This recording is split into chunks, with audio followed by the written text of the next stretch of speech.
Welcome to our channel. Today we delve into one of the most infamous and unsolved mysteries in American true crime history, the chilling tale of the Zodiac Killer.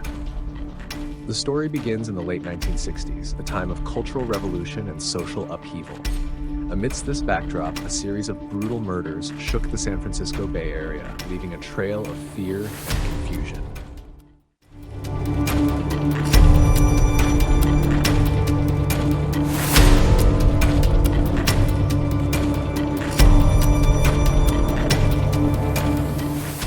The Zodiac Killer's reign of terror began on December 20th, 1968, with the brutal murders of high school students Betty Lou Jensen and David Faraday on Lake Herman Road. Their bodies were discovered near their car, shot multiple times.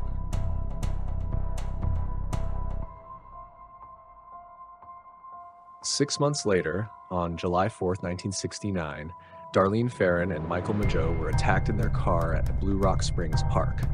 Michael survived, but Darlene was pronounced dead on arrival at the hospital. The Zodiac had struck again. I remember seeing this car pull up behind us, then blinding light, and then the shots. It was chaos.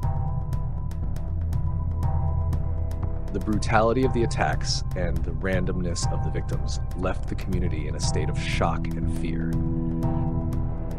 On September 27, 1969, college students Brian Hartnell and Cecilia Shepard were relaxing at Lake Berryessa when a man wearing a hooded costume and brandishing a gun tied them up before stabbing them repeatedly. Brian survived, but Cecilia succumbed to her injuries. He appeared out of nowhere, dressed like an executioner. It was terrifying.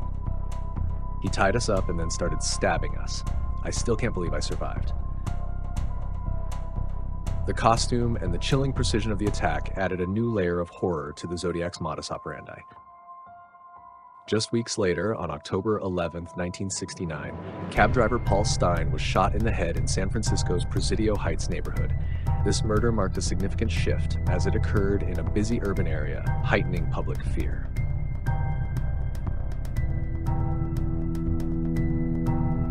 I saw him get into the cab, and moments later, there were gunshots. It was surreal. What set the Zodiac Killer apart was his taunting of the police and the media. He sent a series of cryptic letters to local newspapers, filled with chilling details of the crimes and coded messages. These letters contained ciphers that the Zodiac claimed would reveal his identity if solved. Despite extensive efforts by cryptographers, many of these ciphers remain unsolved to this day. The 408 symbol cipher, which was cracked by a high school teacher and his wife, revealed a disturbing message where the Zodiac claimed he enjoyed killing people because it was so much fun.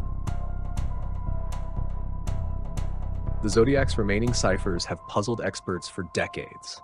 Some believe they hold the key to his identity, while others think they are merely distractions.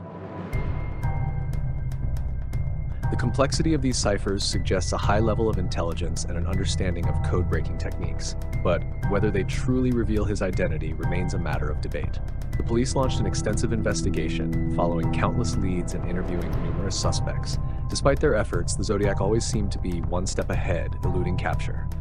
The Zodiac Killer's knowledge of police procedures and his ability to remain anonymous for so long suggested he was highly intelligent and meticulous.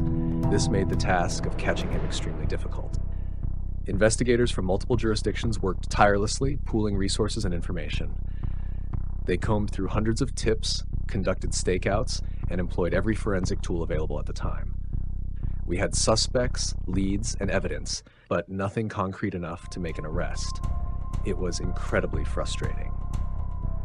The Zodiac continued his reign of terror with more letters and more killings.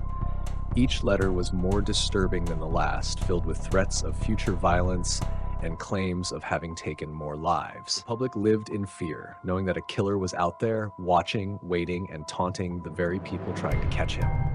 We were terrified. No one knew who the Zodiac was or where he might strike next. It was a time of constant anxiety.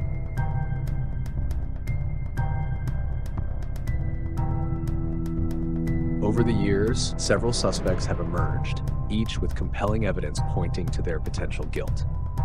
Arthur Lee Allen, a convicted child molester, was one of the prime suspects. However, despite circumstantial evidence, no definitive proof linked him to the Zodiac. Arthur Lee Allen was a strong suspect, but the lack of concrete evidence meant he could never be formally charged. The true identity of the Zodiac Killer remains a mystery. Other suspects included Richard Gaikowski, a newspaper editor with suspicious behavior, and Lawrence Kane, who had a history of violence and lived near several crime scenes. Yet, no suspect has ever been definitively proven to be the Zodiac. He was a strange man, but I never believed he could be the Zodiac. It's hard to reconcile the person I knew with the brutality of those crimes. The Zodiac Killer's legacy endures, not only as an unsolved mystery, but also as a chilling reminder of how a single person can instill fear in an entire community. The case remains open, and the search for answers continues.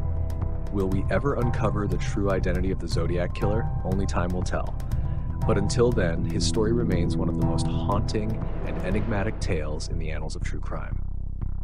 With advances in forensic science and DNA technology, there's always hope that we might one day solve this case.